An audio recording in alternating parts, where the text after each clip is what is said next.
स्त्री की इच्छा पुरुष से ज्यादा क्यों होती है? मनुष्य के जीवन में एक ऊर्जा है जो जन्म से ही उसके भीतर बहती रहती है। यह ऊर्जा ही जीवन को चलाती है।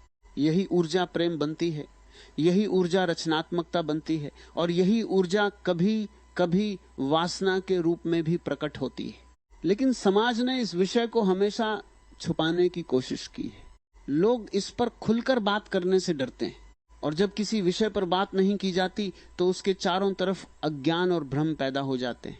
स्त्री और पुरुष के बीच आकर्षण एक प्राकृतिक घटना है, यह कोई गलती नहीं है, यह प्रकृति का नियम है।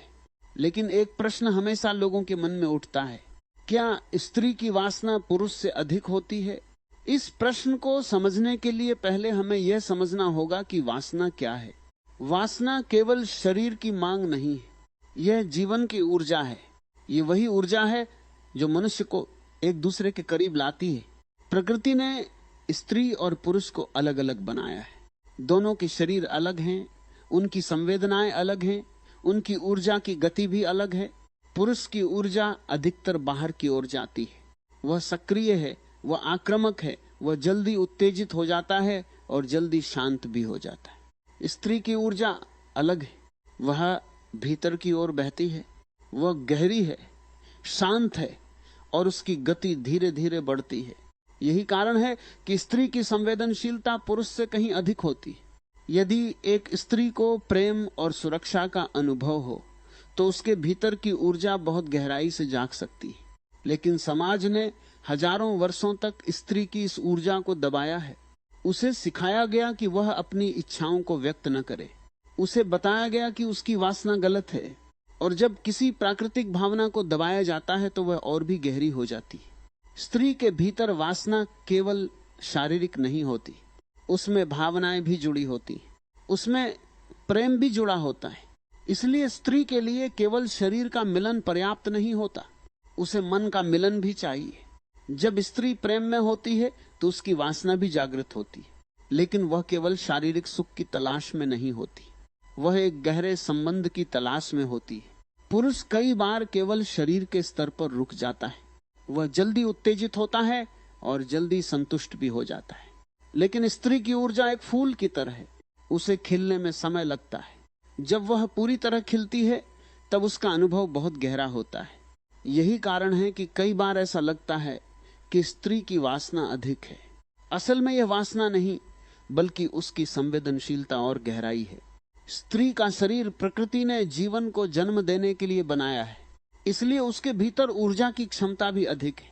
उसका पूरा शरीर संवेदनशील होता है, उसके लिए प्रेम और स्पर्श का अनुभव बहुत गहरा होता है। लेकिन समाज ने पुरुष को स्वतंत्रता दी और स्त्री को सीमाएं दी। इस असंतुलन ने कई भ्रम पैदा किए। जब स्त्री अपनी भावनाओं को दबाती है तो उसके भीतर एक बेचैनी पैदा हो जाती है, और यही बेचैनी कई बार वासना के रूप में दिखाई देती है। असल में समस्या वासना नहीं, समस्या अज्ञान है। यदि स्त्री और पुरुष दोनों अपनी ऊर्जा को समझ लें तो उनके बीच संघर्ष नहीं रहेगा। प्रेम तब पैदा होता है जब दो व्यक्ति एक दूसरे को समझते हैं। प्रेम तब पैदा होता है जब दो व्यक्ति एक दूसरे को स्वीकार करते हैं। स्त्री की ऊर्जा को समझना बहुत जरूरी है। वह एक रहस्य की तरह है, जितना उसे समझने की कोशिश करोगे उतना ही नया अनुभव मिलेगा। स्त्री को केवल शरीर के रूप में मत देखो, वह एक संपूर्ण अस्तित्व है। उसके भीतर भावनाएं हैं, संवेदनाएं हैं और एक गहरा रहस्य भी है। जब पुरुष स्त्री को समझने लगता है तब उनके बीच का संबंध भी बदलने लगता है। तब वासना धीरे धीरे प्रेम में बदल सकती है, और प्रेम ही वह पुल है जो मनुष्य को ऊंची चेतना की ओर ले जाता है। याद रखो, ऊर्जा कभी गलत नहीं होती। ऊर्जा को गलत बना देता है हमारा ज्ञान। जब जागरूकता आती है तो वही ऊर्जा सुंदर बन जाती है, वही ऊर्जा संगीत बन जाती है, वही ऊर्जा ध्यान बन जाती है। स्त्री और पुरुष के बीच का संबंध केवल शरीर का संबंध नहीं है, ये दो ऊर्जाओं का मिलन है। और जब ये मिलन समझ और प्रेम के साथ होता है तो जीवन एक उत्सव बन जाता है। इसलिए वासना से डरने की जरूरत नहीं है, उसे समझने की जरूरत है। समझ के साथ जीने पर वही ऊर्जा जीवन को गहराई देती है, और वही ऊर्जा मनुष्य को स्वयं से मिलने का रास्ता भी दिखाती है।